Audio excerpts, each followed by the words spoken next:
Okay, we are live. Hello, everyone. Give me a second. I'm about to put the slides on the screen. I'm just waiting for them to process here and see what's happening here. But thank you today for joining us about our admissions presentation. And I'm excited to share everything with you. Um, if you all have very specific or narrow questions or any questions that you want answered during the presentation, please leave it in the chat. So we are live on YouTube, Facebook, and we are live in our webinar software. So please get ready and leave it in the chat. I think it's now ready. Let's see. There we go. It looks a little different than what I had planned, so I might have to go ahead and I think I'll work with it. No, hold on 1 second. Let's see. Let's share screen. Okay. Give me 1 second, you all. Okay. There we go. Much better. Okay. So today we're going to be talking about college admission, the truth about what actually matters. And my name is Jennifer, and I run Jen the Tutor LLC. And again, if you have any questions that you want answered specifically in this particular presentation, please make sure to leave them in the chat. All right. So the truth about college admissions.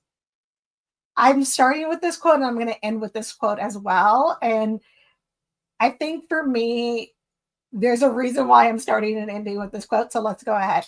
You can't connect the dots looking forward. You can only connect them looking backwards. So you have to trust that the dots will somehow connect in your future. And this is by Steve Jobs.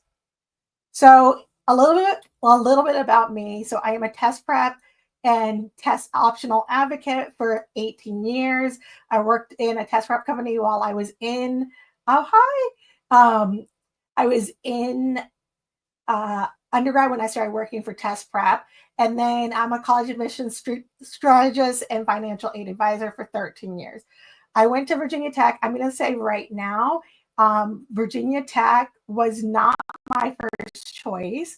I wanted to go to UVA for undergrad, but I got waitlisted. And then I went to a program at Virginia Tech for admitted students, and I really liked it. And I decided that was going to be my home for undergrad. I got a BA in political science, a BS in sociology. I also completed a major in history and joined Phi Beta Kappa. And then I went on to law school at the University of Virginia School of Law and got a Juris Doctorate from there. And I am currently a member of the Virginia Bar. I will say one thing I do regret for everybody who's watching this is I regret hyper fixating on UVA and being accepted or rejected from UVA in particular. Because my entire time at Virginia Tech was spent trying to prove that I was good enough for UVA. And I was very hyper fixated on going to UVA for law school, which I did. I love UVA for law school, but there were options that I did not look at and I should have explored and may have been a better fit for me in terms of law school. So I definitely believe that has shaped my practice in the way that believing that you should hyper fixate on a particular school or dream schools or reach schools or target schools is not the approach that I recommend going into college admissions.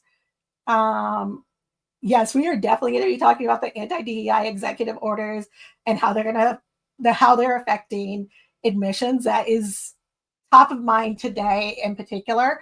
I just had a conversation with a colleague about that today. So I am a member of the National Association for College Admissions Counseling. I'm a member of Potomac Chesapeake Association for College Admissions Counseling. I've been a national presenter at the National Association for Counseling, and I am the 2023 NACAC Inclusion, Access, and Success Award winner. That's me getting my award right there. For anybody who doesn't know, the National Association for College Admissions Counselor is organization that trains us in how to become better at our job and connects us with admissions officers, enrollment professionals, things like that. It's one of the largest conferences for people working in higher education, but also working to get students into higher education as well. We meet in October. Here's some of the schools that my students have gone to. I always caution people because one of the things that we see a lot is, especially on TikTok and Instagram and YouTube, is we see a lot of people falling for the narrative, well, I got my student into this college, so therefore I can get your student into this college. Just because I have these colleges on my list does not mean that I am an expert at getting students into these particular colleges. I do my best work and I have a lot of experience, but I don't like to be defined by the name brands of the colleges that my students go to, because a lot of the times I do find that I'm focused more on fit for that particular student than just anything else. And I have been featured in multiple publications. So there's that. This is all to just kind of gain a little bit of credibility before we start talking. But again, I would say that there are times where I'm reading these publications and I see something stated as a fact that is not truly a fact. The one thing I want everybody to kind of walk away from here knowing is every college admissions team and every college is different. So what might be presented as this is what's happening in college admissions may only be represented for the top 10 colleges, which represent only 1% or less than 1% of the colleges. So we're going to talk a little bit about that throughout the entire thing, but please make sure that you are checking any information that I say or any information that other people say with the colleges that you're actually applying to. Okay. So the narratives that we hear, and I hear this all the time, you see this all the time in the news, due to competition, college admissions is harder than ever, and admissions into the top schools are harder than ever. Acceptance rates are less than 10%, and you have to stand out. We hear that all the time. And we also hear other narratives like students have to do everything nowadays, and students have to do this, and they have to have service, and they have to have extracurriculars, and they have to take every AP class or every IB class or every dual enrollment class. That's not necessarily the case. So let's get into the truth. The truth about college admissions, and even with the schools that I showed you all earlier, there's a lot of schools on that list. Many colleges accept over 50% of the applicants. In fact, half of the colleges in this country accept more than 50% of the applicants, right? And people will say, well, that's not necessarily true for, let's say, a Virginia Tech, right? Virginia Tech is not accepting over half. They're pretty close to half. Oh, but not in state. They're pretty close to half or in state as well. Applicants can stand out and impress admissions officers and still get rejected. As somebody who works really closely with admissions and officers and enrollment professionals, so enrollment is the science of admissions and kind of figuring out how are we going to make this class work and hit the goals financially that we need to hit for this particular college. Applicants can stand out and impress. I've had many applicants stand out to an admissions officer, impress an admissions officer, and still get rejected all the time. I'll have admissions officers say, I love this student. I really wish we could have had a spot for this student. Or I'm working to see if we can get this student in, but my committee's pushing back. You have to understand the application process and the committee process puts students in a position where they are not necessarily the final say. And nobody is bigger than the institution itself. So knowing that, you have to remember everything going in and realize that you could stand out in the pile, but there's still not a great, or you're still not going to fit into the institution's priorities for the year. And for me, learning that was probably the biggest lesson that I've learned in college admissions is people can like people and people can want applicants. There's always stories when we go to these conferences about the applicant that got away, but they can't necessarily push them through their system. Applicants with bad applications get accepted all the time. I think this is actually a great time to bring up what's happening in our country. So if you don't know, there's a big anti-DEI, diversity, equity, and inclusion. And as you can tell, I'm Black. I work with Black students. I will say, even today, I was talking to someone, another colleague, about how I do feel like it is very hard for Black applicants in STEM in particular, so science, technology, engineering, math, to get into college.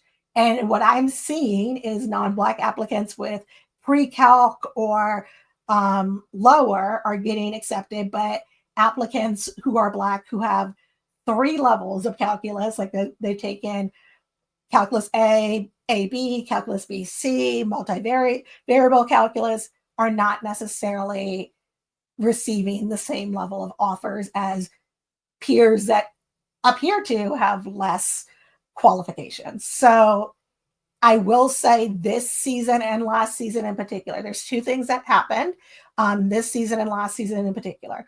This season, we have the Dear Colleague letter from the Department of Education that was a very overbroad, according to many lawyers. And it essentially said that schools were discriminating against white and Asian applicants, and diversity, inclusion, and equity efforts will be punished and penalized.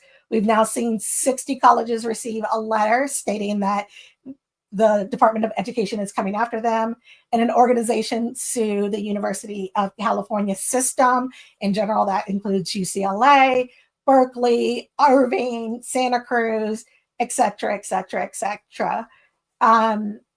And last year, we had the decision by the Supreme Court that we cannot use race in the purpose of, or race during the process of admission. So now we are in what's called a racially blind period where nobody knows if the student is Black, white, Asian, Hispanic, Latino, Latinx, things like that. So those 2 things, I've seen a definite shift in the application requirements for Black students and what they are asking Black students to do.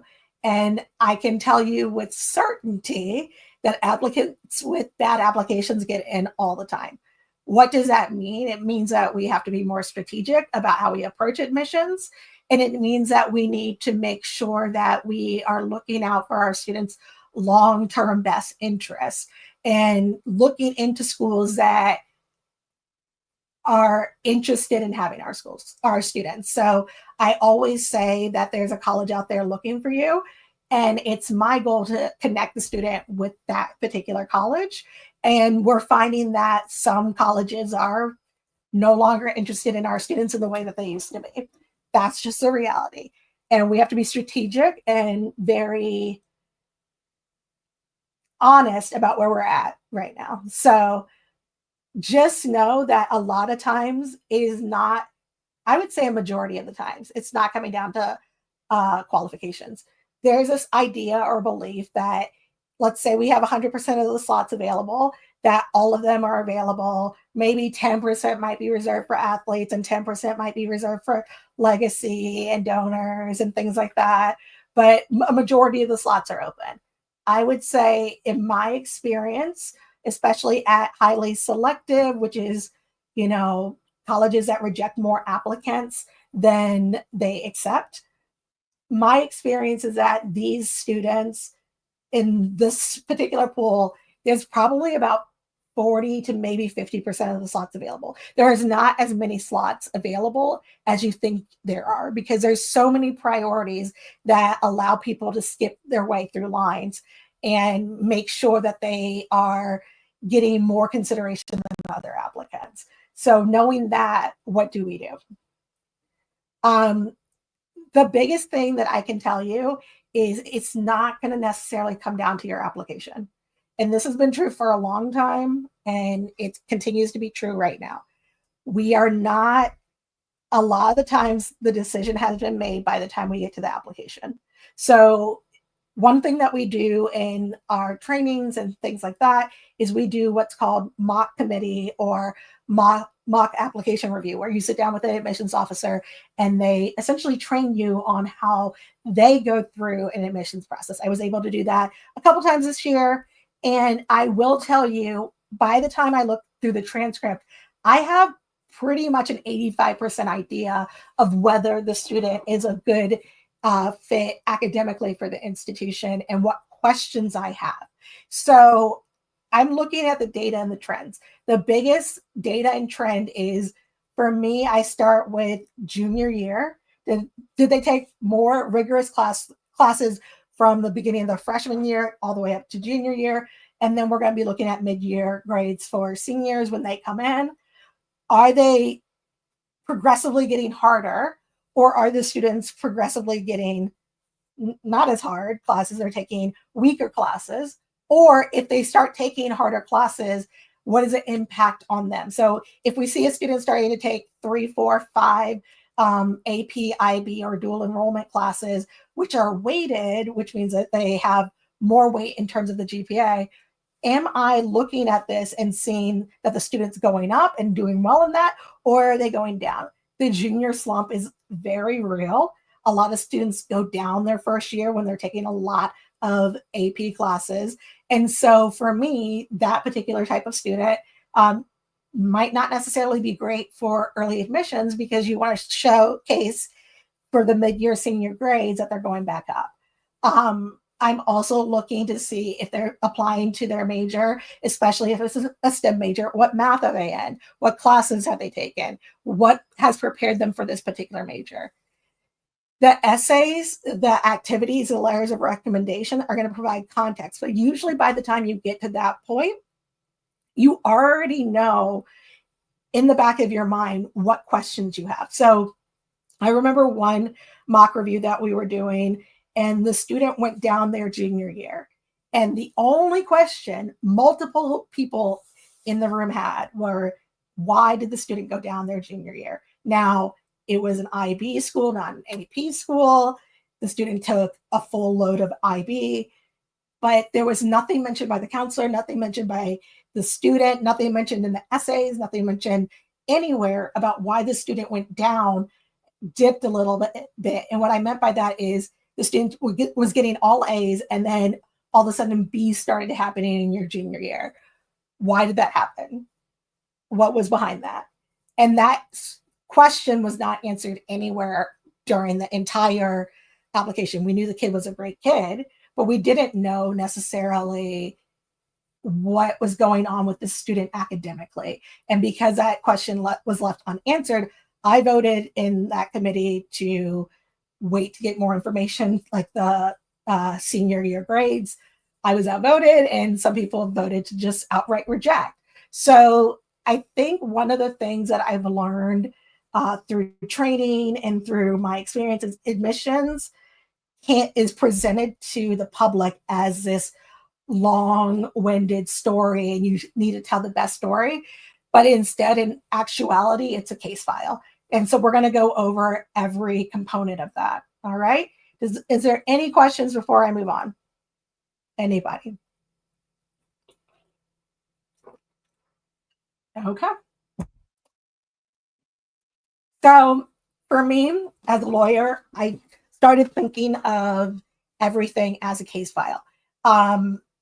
The reason why I did that is because I want to close the admissions officer and make them convinced that my student is the right fit for their institution before I put the student on the stand. And in the law, we have this thing where essentially, if you're in a criminal case, you don't put your defendant, the person being tried, on the stand unless you have to. That's the same kind of mindset that I have, is that by the time the reader of the application gets to the final part, I want them to already have made a decision that this is a good fit, and everything else affirms or confirms that. There are instances where what we're going to see is a lot of students the decision's already been made, and it's just being, and sometimes these essays and stuff like that are submitted don't get read. That's just the reality. So the main case for anything, if you walk away learning nothing else from this, is the main case is the transcript and course rigor. So what does that mean? Transcript means what is available at your particular high school. So a lot of times students will say, well, it's not fair because this student over here at this other school in my area, they have access to Calc AB and Calc BC, and I don't have access to that. I only have Calc BC or AB or whatever in my school. You are judged contextually based on what is available at your school. Now, I will say a lot of times, and I was just talking to a colleague about this week, if you're offered IB and AP and dual enrollment, IB and AP for some admissions teams, not all of them, are considered above dual enrollment in most cases. So if you're trying to get into some of the most competitive colleges in the country, you do want to focus on taking IB and AP courses and not necessarily dual enrollment courses.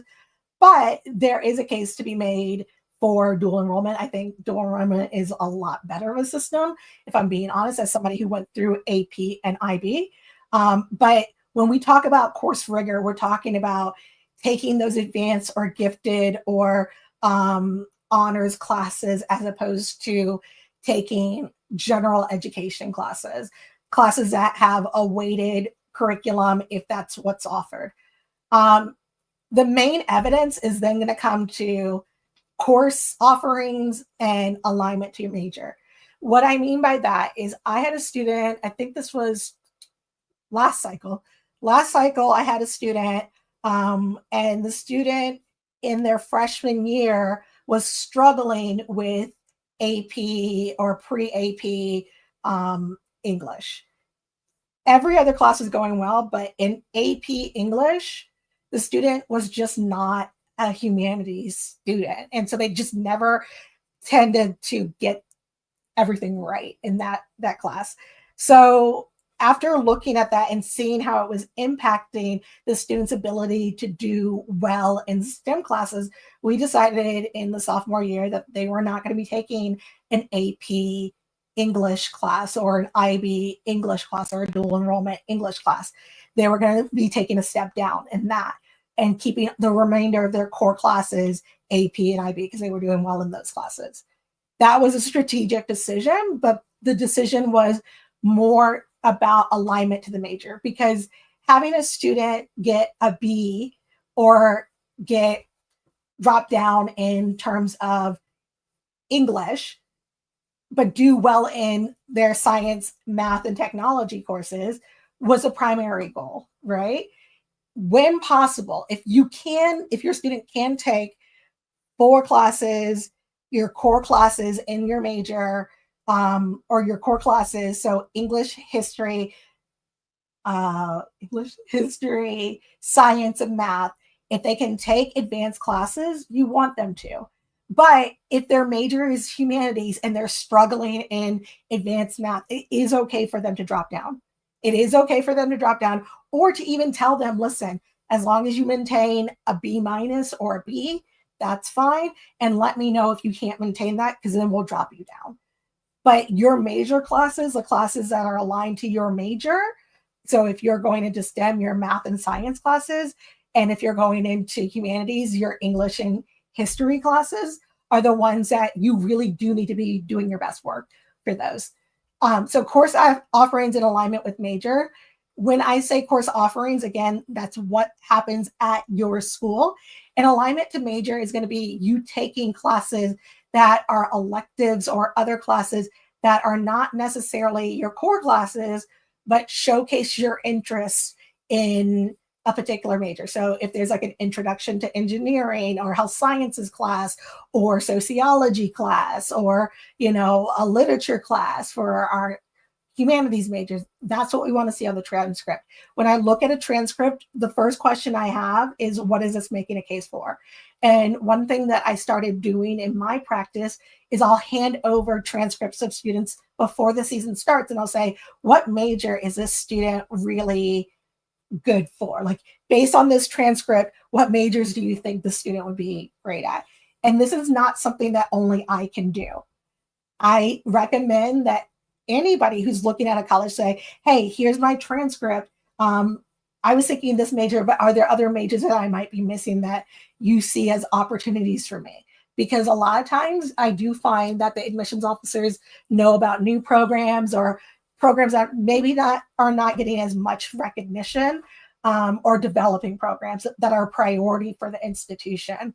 So we kind of look at that and say, okay, based on your transcript, it does seem like you've made the case that you would be good at STEM and you're prepared for it at a college level. And how do we know you're prepared for it at a college level? Because you've been taking advanced classes.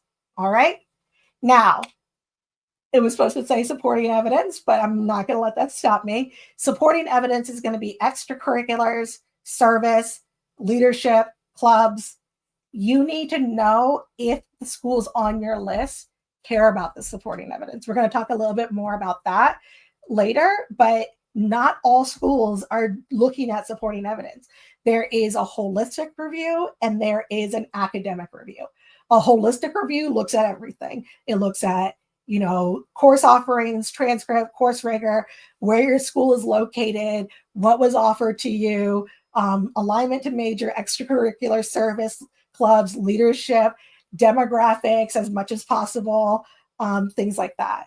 But here, in an academic review, you're not going to be looking at extracurricular, service, clubs, and leadership. So I'll see a lot of times students will put up what they call their stats online, and they'll say, I've done this amount of extracurriculars, this amount of, I was in this club, this club, this club, and this club. I held these leadership roles, right? And they assume that every college is looking at that.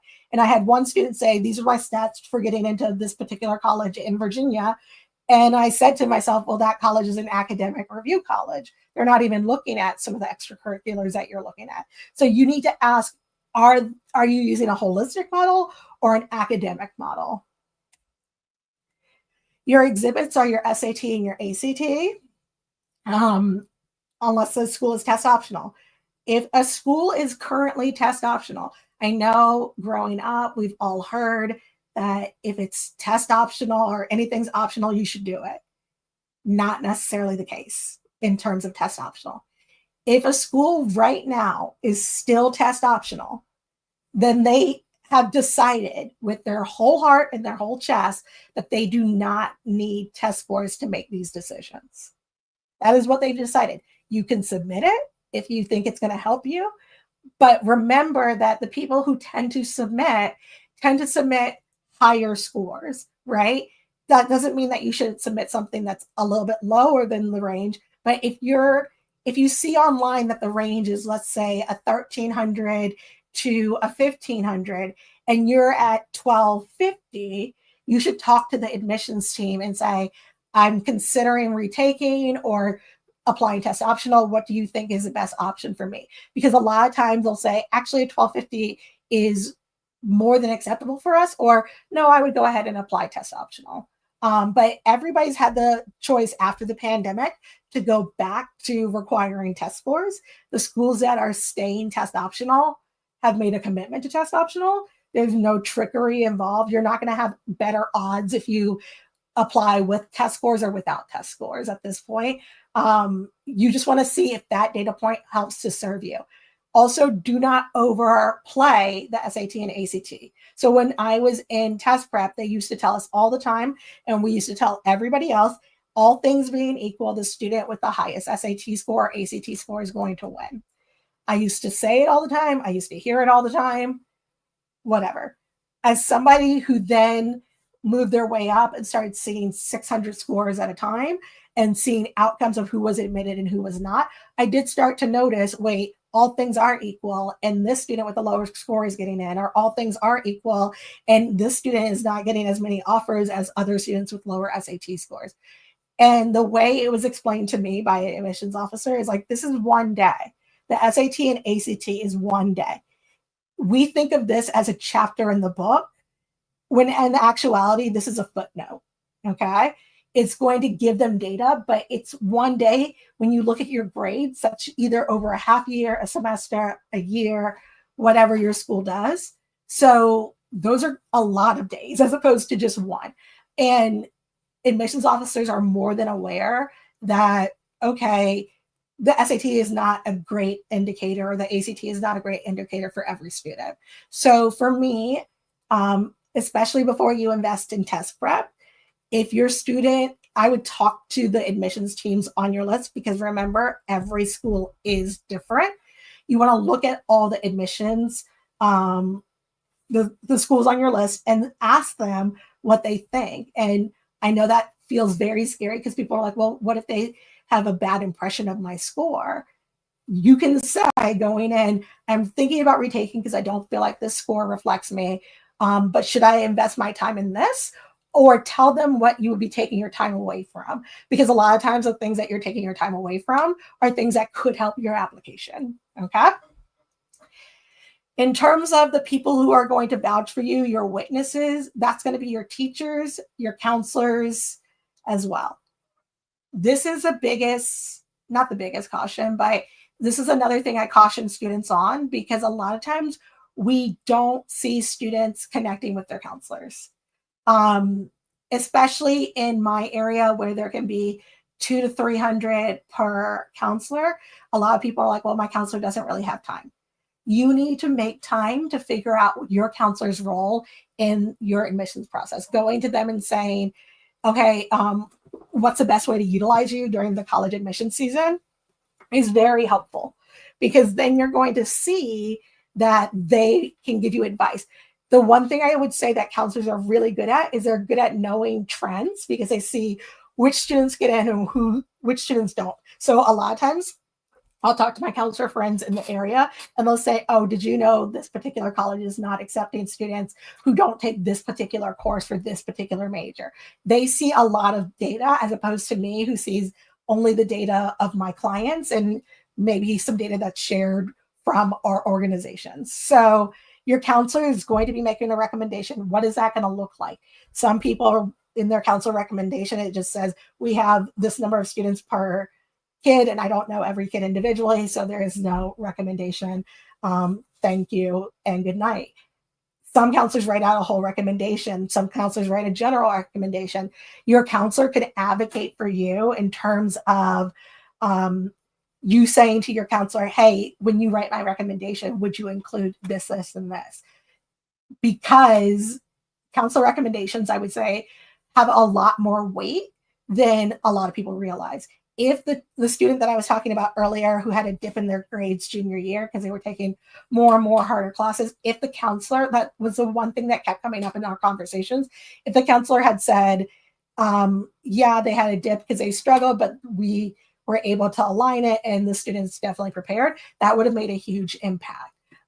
Making sure that you know what's going in your counselor recommendation, and then also knowing what schools are actively recruiting here. So a lot of times I'll hear students say, I'm applying to this school and there's not been a visit from that school in particular, and the counselor has no relationship.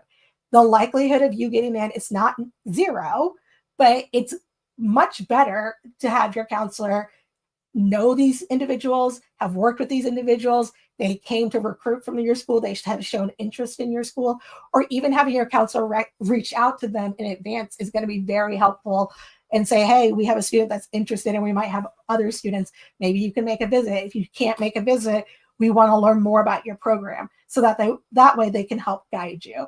I always hear, like, my counselor doesn't know anything. They do. You just have to figure out what they do know. I think counselors are probably the most underutilized aspect. And even as an independent consultant, I rely on my counselors so much. Now, your testimony is going to be your essays and other applications. Again, we're using the case model. And again, as a lawyer, if we can avoid putting the defendant, the person on trial, on the stand, we want to. So for me, I want the case to be closed by the time we get to this part.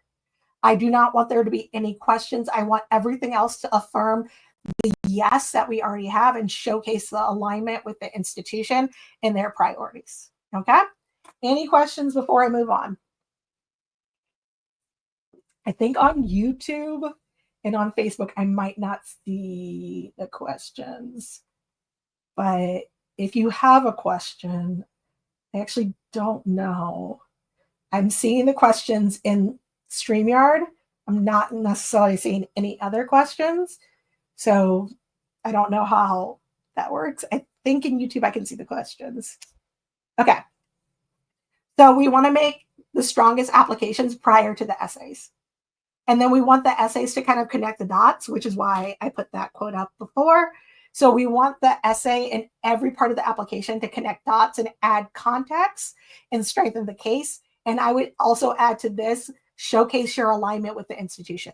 Nobody is bigger than the institution. You could be the perfect student, but if the institution is going in one direction and you are going in another, then you want to make sure that you are going in the right direction. I did get a question here. What happens if there is a less seasoned counselor?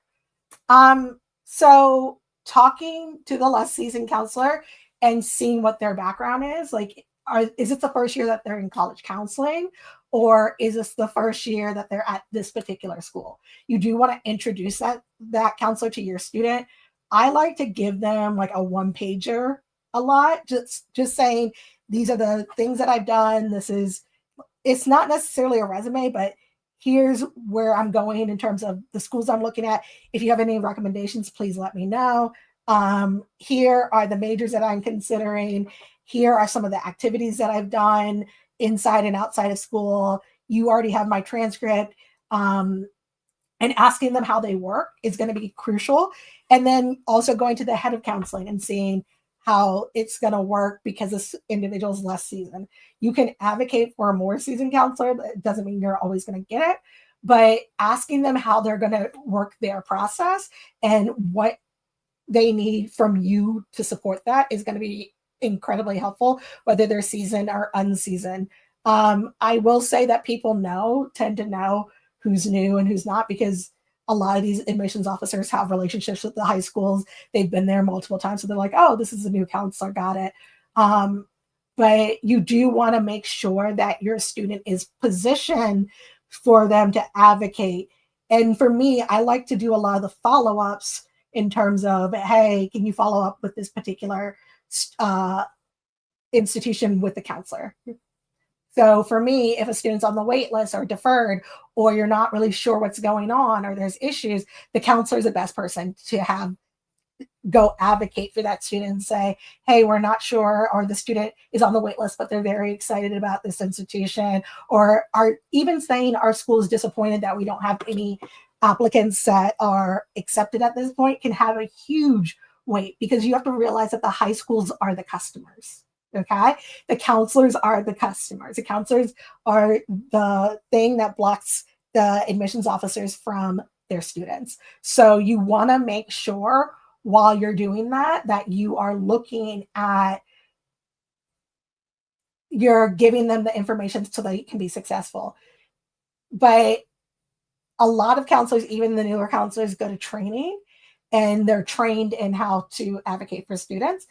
Seeing what they think their role is going to be really helpful. I worked with a counselor this year where their role was, we just help you follow up. We're not doing anything with your application. We help to make sure everything is in the system, ready to go. The transcripts are being sent out on time. I've had other counselors that work directly with me and say, okay, this school has come in and we think this school would be a good fit. So can you help us convince the student that school is a good fit? Finding out what schools are coming for a visit is very helpful. Every year, a lot of schools have a scholarship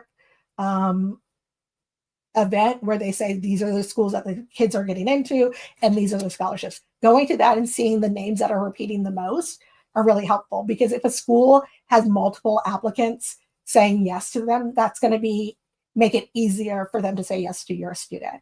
If a school is not a school that anybody in your school has gone to before, having the counselor reach out and make that first point of contact and seeing if they can break through, and if the school is even interested in the region in particular, is going to be very helpful. Okay. So we kind of talked about this before. Your transcript is the first thing that admissions officers look at. They've made a decision most of the time, yes or no, by the time they finish the transcript. It tells a strongest story because it tells a story of 4 years, right? So again, we are presented admissions kind of like it's a book. And in the theory of admissions or the marketing of admissions, you're presented it as your freshman year, your sophomore year, your junior year, your senior year, and then your application and your test scores are all equal chapters. That is not the case. It is your freshman year is pretty much your opening, I forgot what it's called, your prologue, right? It's not weighted as much as the other years. Your sophomore and your junior year are going to be the strongest years that they have. If you're going early admissions, that's where you close your case, because if the decision is made before they get the first the grades, then the case is made. That is why I always caution people who think that they're going to be accomplishing more things their senior year to not necessarily go into early admissions. Early admissions is not necessarily better for students who are still working on improving their grades and can showcase something significant in their first quarter or the first half of their senior year. Then you have your essay and your SAT and your, like everything else is kind of footnotes, appendixes, but they're not going to be weighed as heavily unless the institution tells them we want to weigh this more heavily, if that makes sense. So if a school is trying to go up in the US News and World Report rankings, it's not unusual for the SAT and ACT to put on more weight, but it's not going to be the same type of weight as a class that you took for the entire year. One day is not going to equal 1 year, okay, in any circumstance. So the essays and the other part of the application cannot close the gaps. I hear all the time, like, I have a low GPA, but a high SAT score, a high SAT score, or a high GPA, but a low SAT score. I would prefer to have a high GPA with rigorous classes, because a high GPA without rigorous classes is not helpful. Higher GPA than have a low GPA, high test score. You cannot fill the gap and make yourself appear to be more qualified with an essay. You can't talk your way most of the time into these institutions. When I look at a transcript, I usually can tell by the transcript alone whether the student is competitive for whatever tier of institutions they're looking at, whether that be highly rejected, which is like 20% or less, or 10% or less, or things like that. If you are looking at the top schools, you do want to have more A's than anything else, but you also want to have them in classes that matter. I would say a lot of students take themselves out of the pool before they need to. And what I mean by that is they'll get 1B, or they'll get a low SAT score or something like this. And they'll say, I'm not going to apply to this school because I'm not good enough for this school. I don't know how I knew this. I think it was one of my teachers who told me A's speak for themselves, but C's and B's do not. I got a C, I believe, in chemistry. And I worked really hard for that C. I almost failed chemistry. And I knew going into my application season that was the thing that was going to stand out. So I had my chemistry teacher right. She could have failed this class, but she stayed at after school every single day. And while other students were dropping this class, she stayed in it because she was like, listen, I might get a C in this class, but I want to take rigorous coursework. I feel like that did more for me than anything else in my application. Looking back as a college admissions strategist, that is where I want students to be, where they're taking harder classes and they're willing to take risks. So don't avoid the risk of higher classes. The biggest mistake I see students make all the time, there's actually two. They've switched from pre-calculus into stats because they hear that stats is an easy A. And then come mid-season or mid-year, most of the students don't have an A, they have a B. Because essentially, if you had stayed in pre-cal, some of the background for calculus. But if you go into stats, that's a whole new area of math. And calculus is weighted more for admissions officers than statistics. So you will see a lot of times admissions officers will say, I would rather have a B in calculus than an A in statistics, unless statistics is relevant for your major, or you're a humanities major, doesn't matter. The other thing I see a lot is students taking extra weighted classes that they're not necessarily interested in, but they think are going to look good. And the prime example for this is AP Environmental Science. Unless you are going into environmental science, you do not need to take that, because most admissions officers just cross that out in their mind anyway. You have to realize that your GPA is going to be recalculated by the school.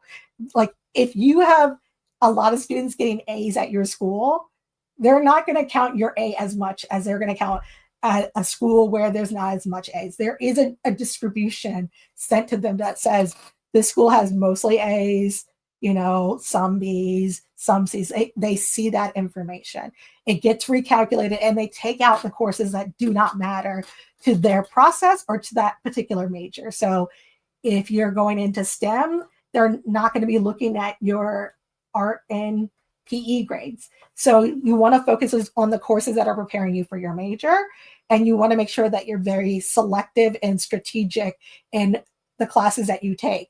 I do not recommend taking all APs if that's not going to yield a strong student. You want to make sure that your student is sleeping. You want to make sure that your student is prepared. You want to make sure, like, a lot of times I'll have students come to me. I had a parent come to me at the beginning of this year and say, my student wants to go to Harvard, but they're struggling at the gifted school. And I think it was Governor's School or Gifted School or something like that. And can you talk to my student about that? They want to figure out if they should drop. If you're trying to drop from the gifted or Governor's School, then Harvard's not the institution you should be looking at. It doesn't mean that it's not a valid choice. It just means that you're looking at the wrong caliber type of school. That choice is for students who are looking at 50-50 schools, which are great schools. Like University of Alabama is a 50-50 school. Virginia Tech is a 50-50 school most of the time. Penn State is a 50-50 school. University of Pittsburgh, 50-50 school. So we want students to find a college that's looking for them, instead of aspiring to go to a particular college and burning themselves out and then not getting the grades that they need and then being rejected later on. Okay? So I say this all the time to the students. You have to figure out what classes matter to your application. And if you're not sure, again, not enough people are using, one, their counselor, but two, the admissions officers. So if a student comes to me and says, hey, I remember this was like 4 cycles ago, a student came to me and said, hey, I want to drop this particular core class, and I want to take a leadership class instead, because it's the only time that leadership class happens is when this particular class happens. I have enough math, I have enough science, I have enough English, I have enough history to graduate, but I want to take this leadership class. So I said, that's fine. Let's call all the colleges. We called every college and we got down to one, UVA. And we said to UVA, okay, everybody else says that the student can drop the class. Can the student drop the class? What do I mean by 50-50? That is a school that is accepting more 50% or more of the applicants. So we had a student, and that student called UVA, and UVA said explicitly, we like to see students take 4 cores, history, math, science, English, every single year. If you're not taking 4 cores every single year, then you're going to be knocked down in our process. So if you are debating between taking a leadership class or taking, a core class, it should always be the core class, even if you're completed for your graduation. Not every school still has that choice. So 6 of the schools said, yes, you can go ahead and take that leadership class and it won't hurt you at all. 1 school said no. It was up to the student to decide, is this one school going to define my choice right now? And looking back, I would say that was probably one of the first indications that the student and this college was not in alignment.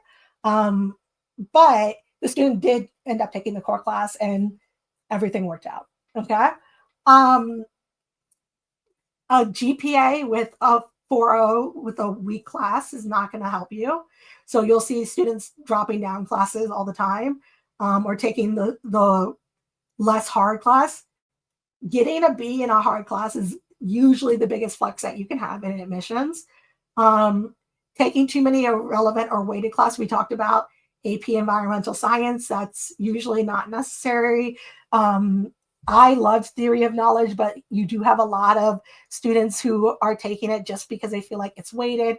The one thing I will say is if you have the possibility of getting an IB diploma and you have everything in play and you can do it comfortably, then go ahead and do that. An IB diploma is going to be way more. That's a diploma that has you doing all of your classes around IB.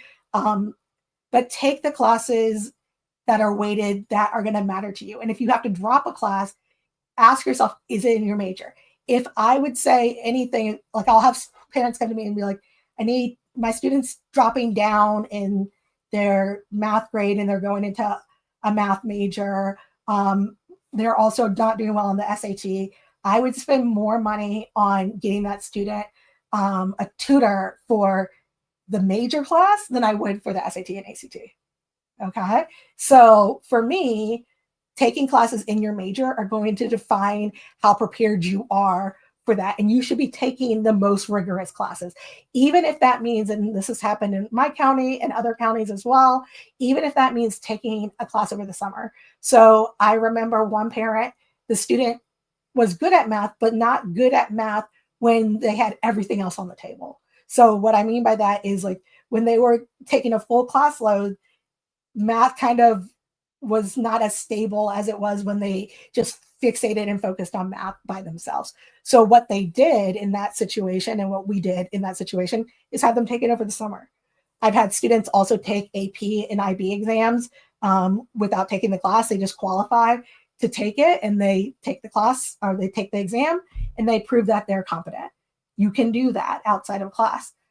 Just make sure that your student is making choices that align with them and don't put them in a position where all the grades are dropping. Okay. But for me, the question that I ask is, how will this allow me to test out my major?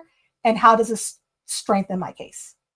Without those two things, the class doesn't necessarily need to go. Like you should not be stressing out in health class. You should not be stressing out in some elective that is not relevant to your major. If it's going to impact your other core classes, either drop it or drop it priority-wise in your mind and say, okay, I'm going to get a B in this class instead of trying to get an A in every single class. So you want to focus on grades in your core subjects in your major related classes. So like introduction to engineering in some classes or introduction to health sciences. And we've already talked about the 4.0 with weak classes is great. Can you email us this YouTube? Yes, there's going to be a link. It's currently live on YouTube and we're not taking that down, but I will also send out an email. Yes.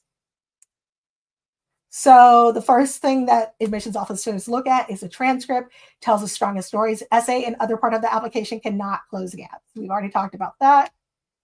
I feel like we accidentally copied. Now we've talked about the SAT and ACT. One day cannot make or break. Do not remove a college from your list just because of an SAT score. A lot of students will do that. That is not a good idea. Talk to the institution before you cross them off the list. Because I know, for example, I had one student that was going to take off MIT and MIT convinced them, no, we actually want you to apply even if you feel like your SAT and ACT scores are weak. Okay? Apply anyway.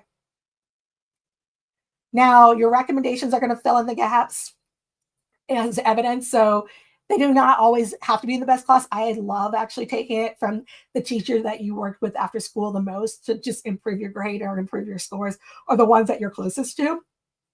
For me, A's speak for themselves. I don't want a recommendation that's like she's a good student when there is an A on the transcript that already establishes that.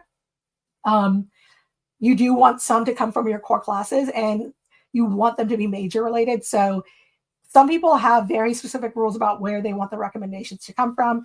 Before you start applying, you should make sure, okay, Do I need one? Do I need two? Do I need it from a core class? Do I need it from a major? Where do I need these recommendations to come from? Or do I not need them at all? Because not every college is looking at recommendations. Activities is where we spend the most amount of time in my practice in particular. We look at activities more than anything. Those are mini essays for us. So we use an activities first approach where we start with the activities, and I probably ask the student about 20 to 50 to 100 questions about each and every activity. I'll have them go through their phone and look at pictures of like the events that they went to, have them brainstorm. And we kind of start with, what are you leaving out? Because I think it's 100 to 150 characters for the Common App, which is like the application platform. We look at that and we say, okay, what stories are we not telling? And those stories become your supplemental essays, your essays, and anything else that needs to be discussed in the application. We might even have a recommend or cover something that we cannot fit into the activities. Review the transcript. So I sit down and I'll look at the transcript, and then I'll look at the activities with the descriptions, because you have to have descriptions. I'll look at that and I'll say, what stories have not been told? Before we go into essay, some things that you need to avoid. There's a lot of YouTube videos about the essay that got students in. I have students that will show other students, like, this is an essay that I worked on with Miss Jen and it helped me get in. And I say to those students, we don't know if the essay got you in. In fact, there's some cases where I know explicitly the essay did not get them in. Just because a student got into a college does not mean that their essay is a good essay or their transcript is a good blueprint. Like, I'll have students come to me and say, oh, my friend wants to go to this particular college. So she got, let's say it's Williams. My student wants to go to Williams College, and I got a transcript from a student that got into Williams College, and I'm doing exactly what was on that transcript. And I'm taking the same classes, I'm doing the same activities, and blah, blah, blah. And I'll say, oh, okay, I'm looking at this transcript. I could get you into this school with 3 less AP classes.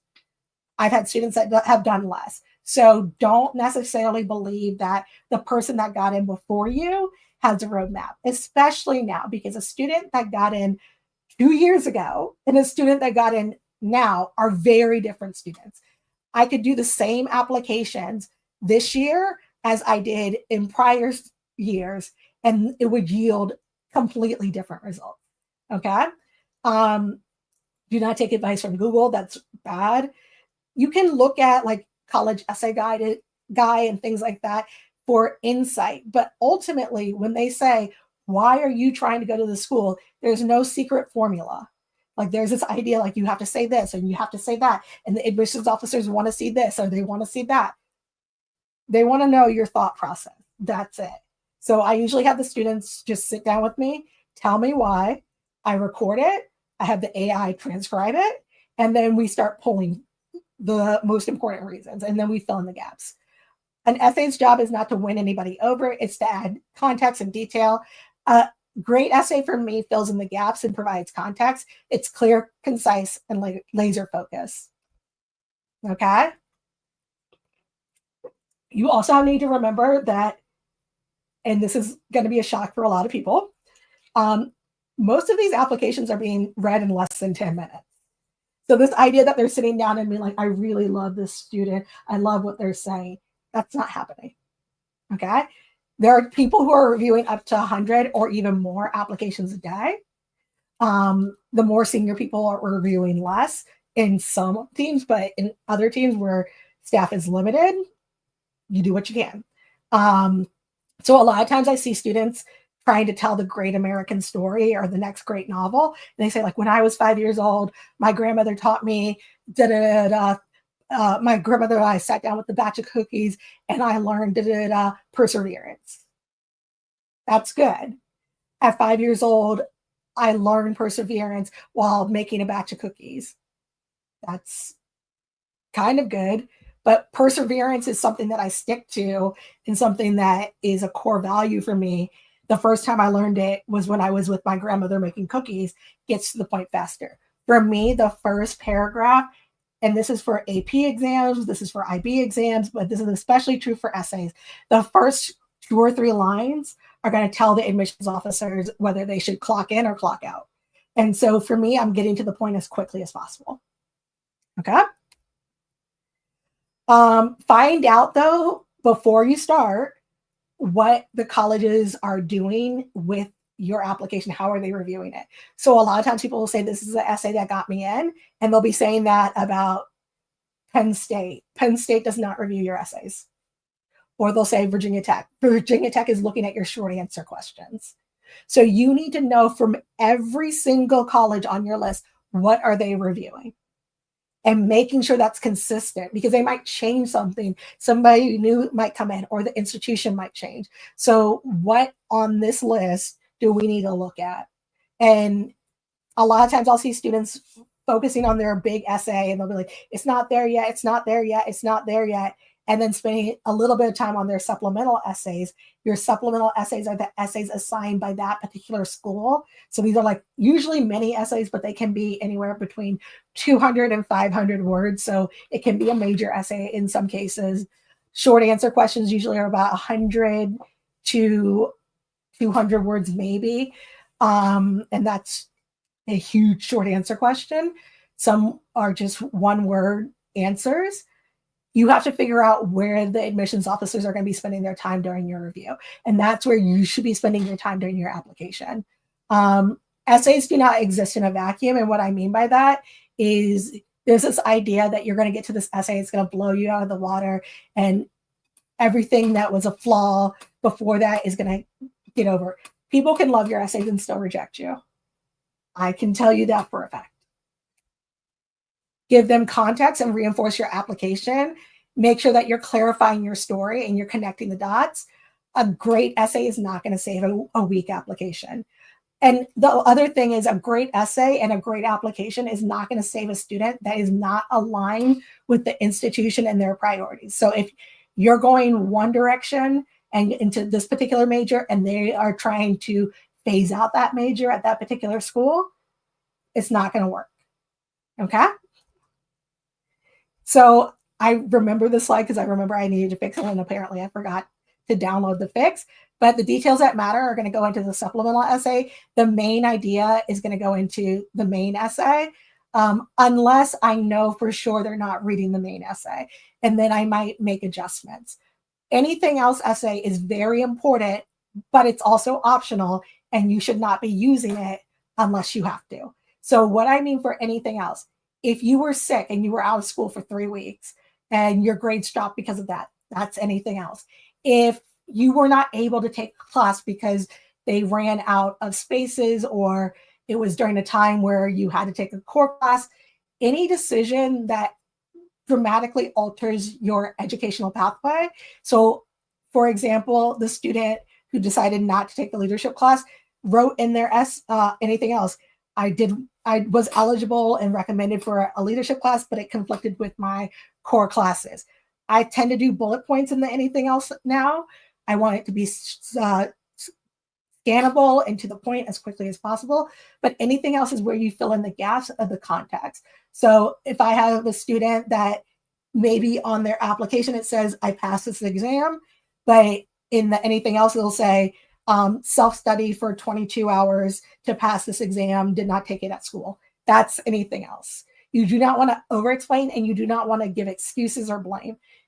The worst thing that a student can do is say, I had a really hard teacher for this particular class, and that's why I got a bad grade. You're going to have hard teachers in college. They don't want to hear that. Okay? But if you were out for 2.5 weeks with a medical condition and you got a lower grade because of that, that's something that they want to hear about. Okay? So you have your everything else. Do not blame anybody. And then you do have your COVID essays. I'm not sure if that's going to still be around, but this is how did COVID impact your education? One thing that has come up is like a lot of students have not been able to take advanced math classes because they were in middle school during COVID and it wasn't offered. That's something that I would put in the COVID essay or the anything else essay.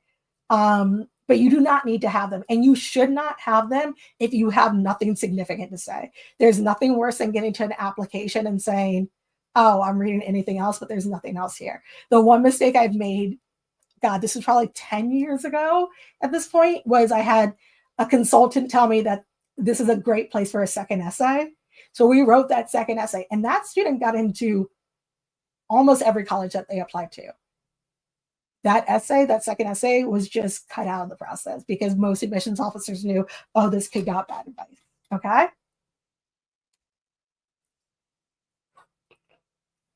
In the essay, we should also be showcasing alignment. I know I'm a little bit over. I'm going to stop in a second, but we're showcasing alignment. So when you're looking at a college and you're looking up a college and you're like, oh, I want to go there, start listing the reason why. Put tabs or stars or bookmarks on each and every page where you're like, that's a really cool program. That's a really cool da-da-da. Or take notes about what happened on your tour that made you realize that this is what we're looking at. We're trying to figure out how are you in alignment. The one thing that I'll do a lot is I'll pull the strategic plan for a college. My favorite strategic plan right now is George Mason. It has a great strategic plan, and it goes through, we want independent research. We want students to have experiences outside the classroom. We want this and we want that.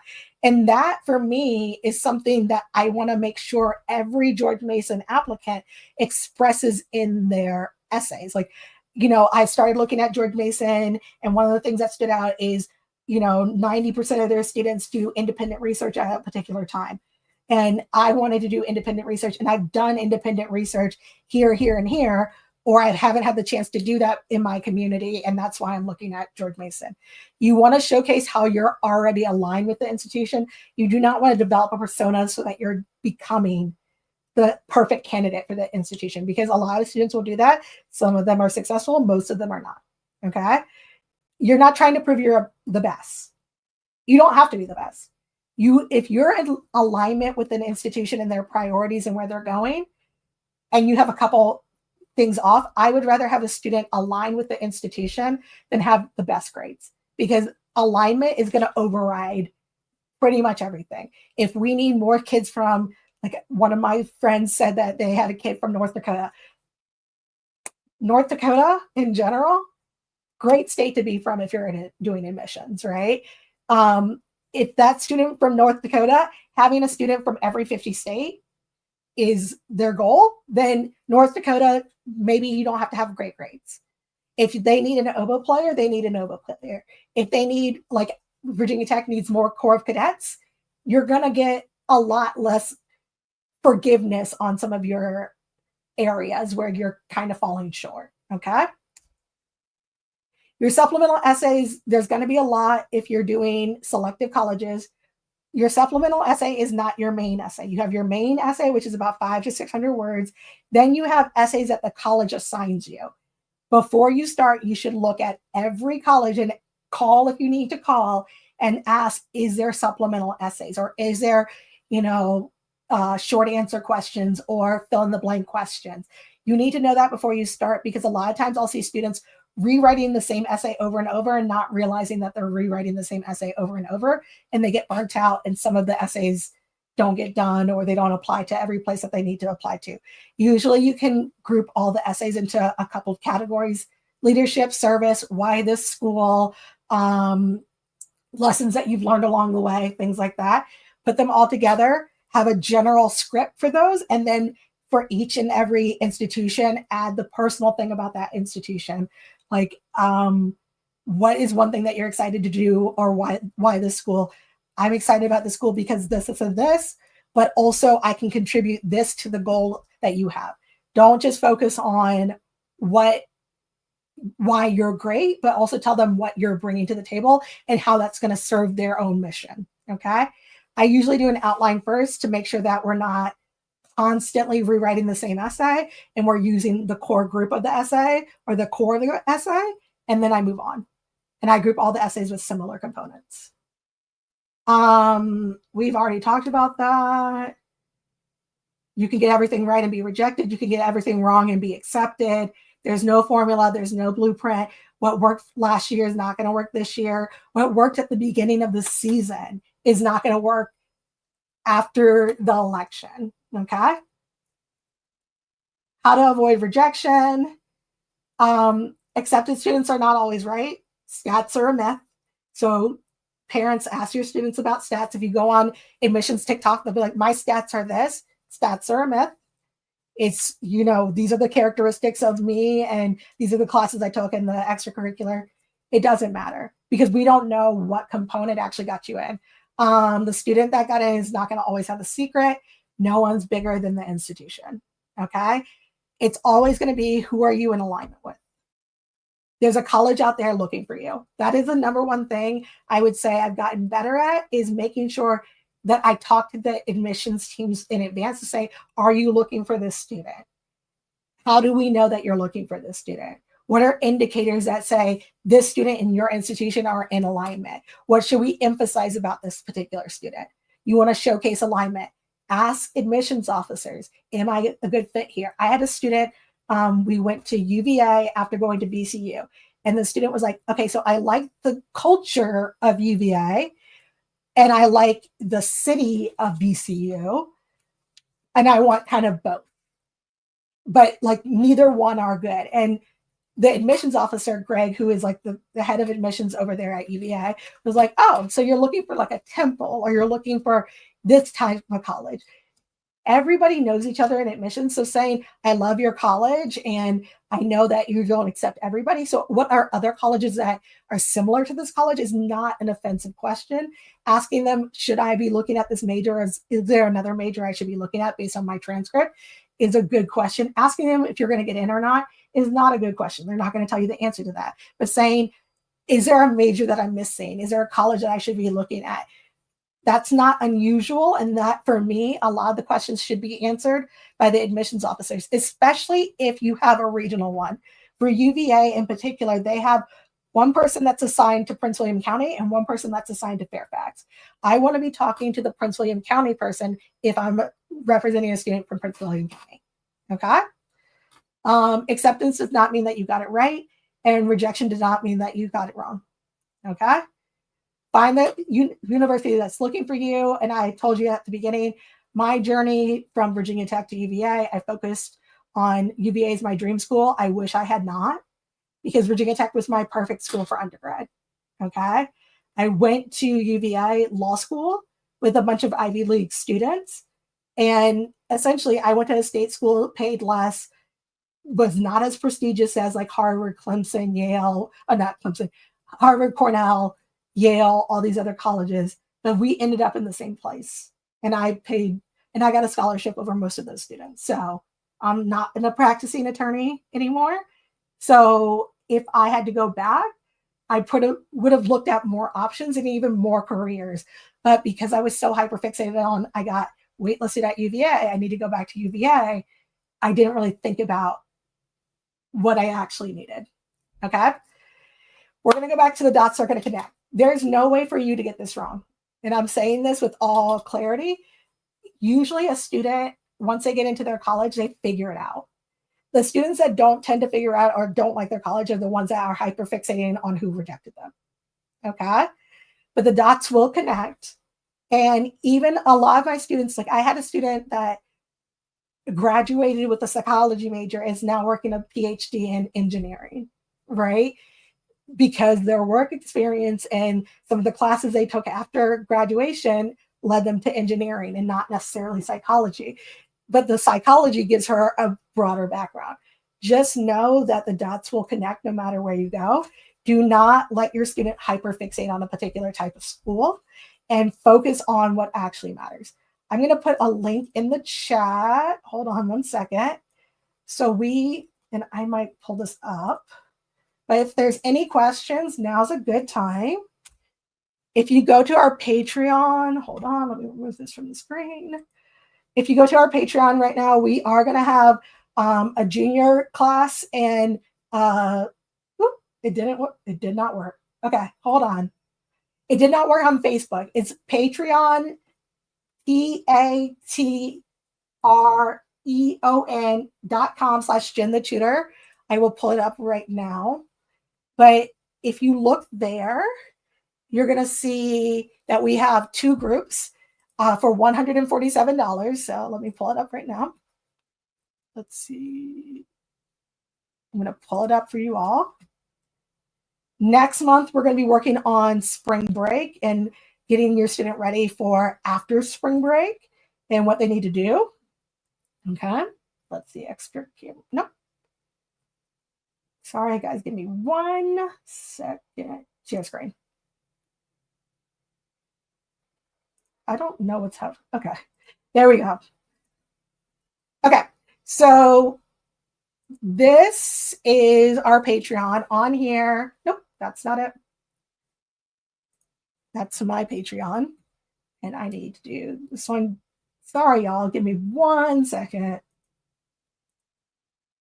Okay, now share screen.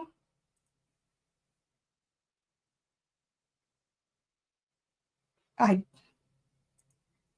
there we go. Nope, that's still not it. We're going to give you 1 more second. Again, I apologize, you all. It keeps pulling the wrong screen. Okay, window, and here. There we go. Okay, so if you go to our Patreon page, it's our membership site. You can join for free, but there's also future applicants and current rising seniors, and it's $147 a month. It's also going to let you sign up for our juniors retreat for students who are getting ready for their application. I am working right now with one other consultant who has a focus in engineering STEM applications, because I have brought on a consultant for our Black students when it comes to engineering STEM applications after the Supreme Court decision. I just need a specialist in that regard. And this person has worked for Rice University, which is a huge engineering school. But we are essentially working on producing content every month. Our trainings will always be available to the public, and they're always going to be on our YouTube. We're always going to make information available. However, our question and answers and some of our events are going to be members only. So if you want to join, you need to go here. I will send out an email to everybody so that everybody has this information. And then if you're not a junior or rising, like a junior currently, a rising senior for next year, if you're just a sophomore, a freshman, or a middle schooler, you can join this particular group, the Future Applicants group. Okay. Are there any questions before we head out for today? Any other questions? Anybody?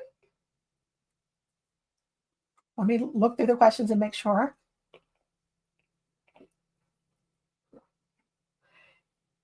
How is it? Okay.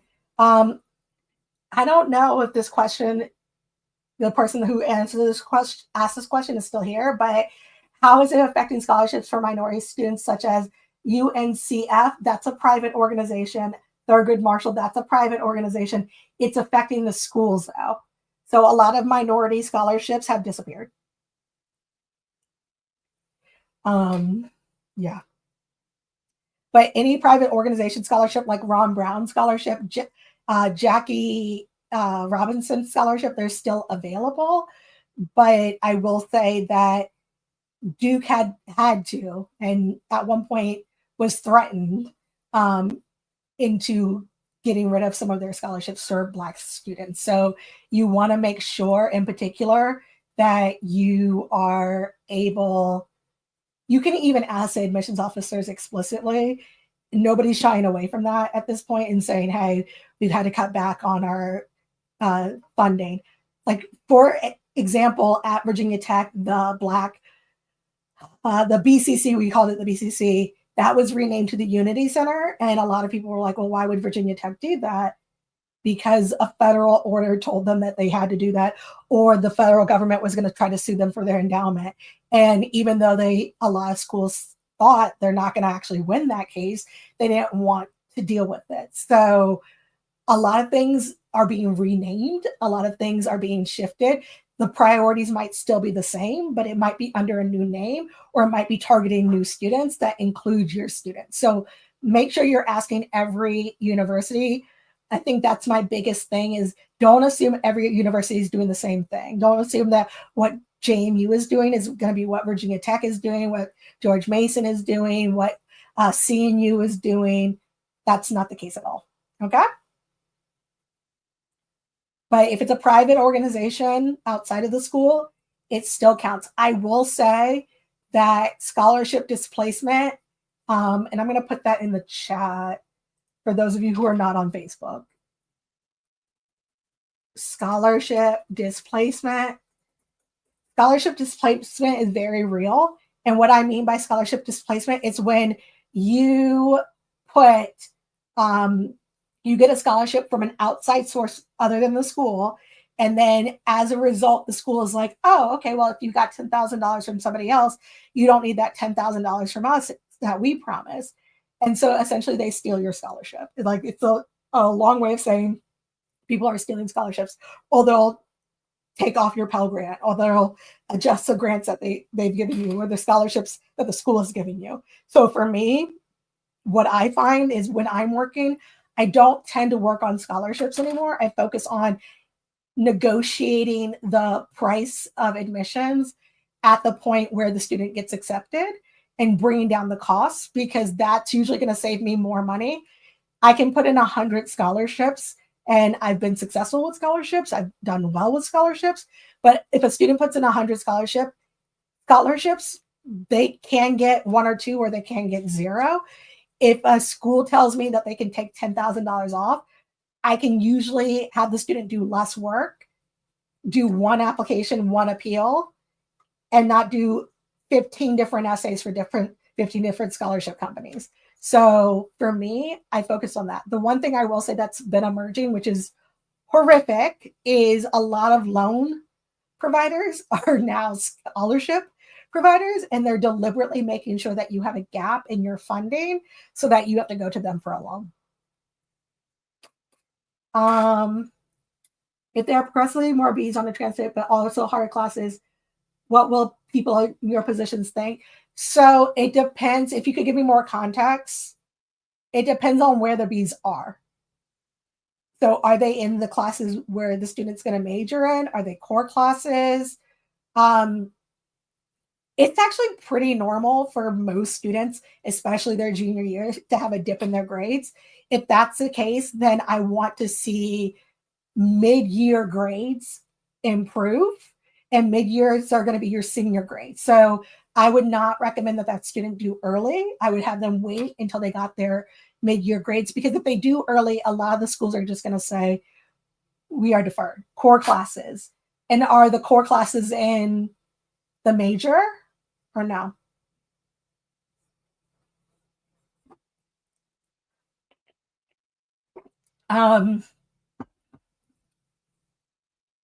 It really does depend.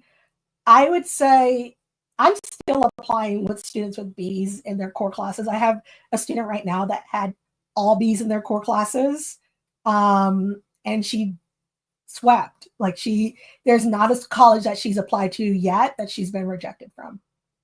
So I hope that helps.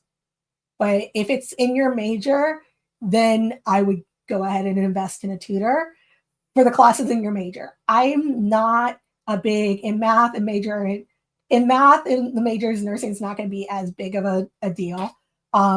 Nursing programs in particular, pre-calc. Oh, okay. Yeah, I would still like pre-calc A/B. It's understandable that somebody who's going into nursing might not be the best in that particular class. But if the student feels like that's going to impact their application, first, I would talk to the colleges and say, how big of a deal is this? And letting them know in advance, because we're thinking about investing in tutoring and support. But if this is not where we should be spending our time or effort or money, that's true. We're not going to do that. But in particular, I would say for nursing, I would not focus on those particular classes. I would be focusing on, does that kid have some pre-health, or have they shadowed a doctor or shadowed a nurse? Are they doing well in science? Those are the questions that I would be asking. But talking to somebody in the nursing program and talking to somebody from the admissions officer, from the admissions team that you're looking at, the schools that you're looking at, is going to be very helpful. Okay? All right.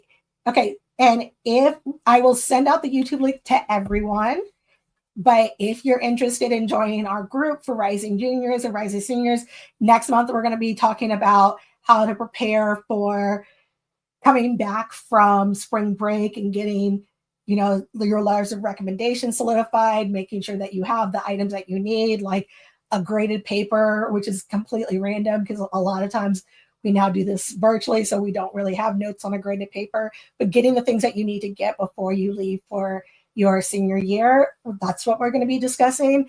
And we'll be doing a live Q&A as well.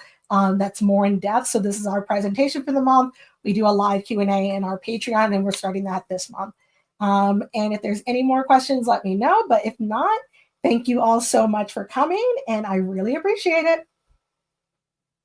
Bye.